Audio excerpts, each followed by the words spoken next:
نماز فجر ادا کرنے کے فوراً بعد میں قبرستان میں آیا تاکہ میں اپنے مرحوم باپ کی قبر پر دعا مانگ سکوں۔ میں اپنے مرحوم باپ کی قبر پر کھڑا ہو گیا اور دعا مانگنے لگا۔ جیسے ہی میں نے دعا شروع کی تو اچانک مجھے چیخو پکار کی آوازیں سنائی دینے لگی۔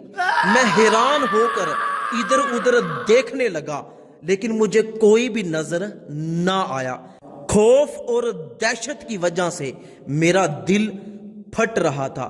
مجھے ایسے لگ رہا تھا کہ جیسے چیخو پکار کی آواز کہیں نزدیک سے ہی آ رہی ہے۔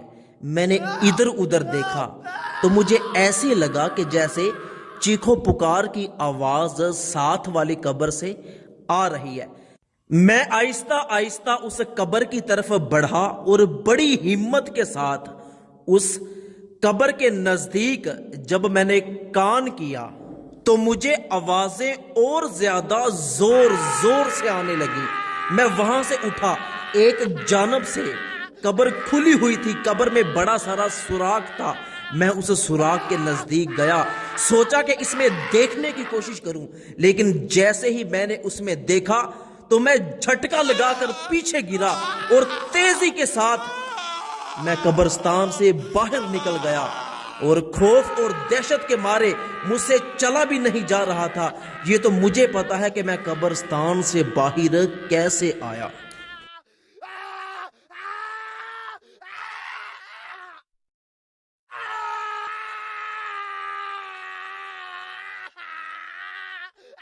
میں جلدی کے ساتھ اپنی موٹر سائیکل کے پاس آیا، موٹر سائیکل پر بیٹھا، موٹر سائیکل کو سٹارٹ کیا اور جلدی کے ساتھ اپنے گاؤں میں چلا گیا۔ میں گاؤں جا کر جلدی سے قبر بنانے والے مستری کو، جس نے ہمارے گاؤں کی ساری قبریں بنائی، اس کو میں قبرستان میں لے کر آیا تاکہ اس کو یہ معاملہ دکھا سکوں اور پوچھ سکوں کہ یہ قبر کس کی ہے۔ وہ بار بار مجھ سے ہاتھ پکڑ کے پوچھے کہ آخر اتنی جلدی تم مجھے قبرستان میں کیوں لے کر آئے ہو؟ میں نے اسے کہا کہ بس آپ چلتے رہو۔ وہ بندہ بڑی حیرانگی کے ساتھ میرے ساتھ چل رہا تھا۔ جب ہم دونوں قبر پر پہنچے تو میں نے کہا کہ 1 منٹ پیچھے رکو۔ میرا گمان تھا کہ ابھی بھی قبر سے آوازیں آ رہی ہوں گی، لیکن جب میں نے قبر کو کان لگا کر دیکھا تو کوئی کسی قسم کی آواز نہیں آ رہی تھی۔ پھر میں نے اس کو بتایا کہ صبح نماز فجر کے بعد میں فوراً قبرستان میں آیا۔ جیسے ہی اپنے باپ کی قبر پر دعا مانگنا شروع کی تو مجھے خوفناک آوازیں آنے لگی۔ میں نے ادھر ادھر دیکھا، کوئی نظر نہیں آیا تو میں اس قبر کی طرف بڑھا تو اس قبر سے مجھے وہ خطرناک اور خوفناک آوازیں آ رہی تھیں۔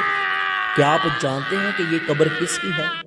اس نے بتایا کہ یہ قبر ہمارے گاؤں کے ایک ٹھیکیدار کی ہے جو بہت ہی ظالم انسان تھا، اور سب سے بڑی بات یہ کہ یہ بندہ سود کا کاروبار کیا کرتا تھا اور لوگوں پہ ظلم کیا کرتا تھا، لوگوں کو سود پر قرض دیا کرتا تھا۔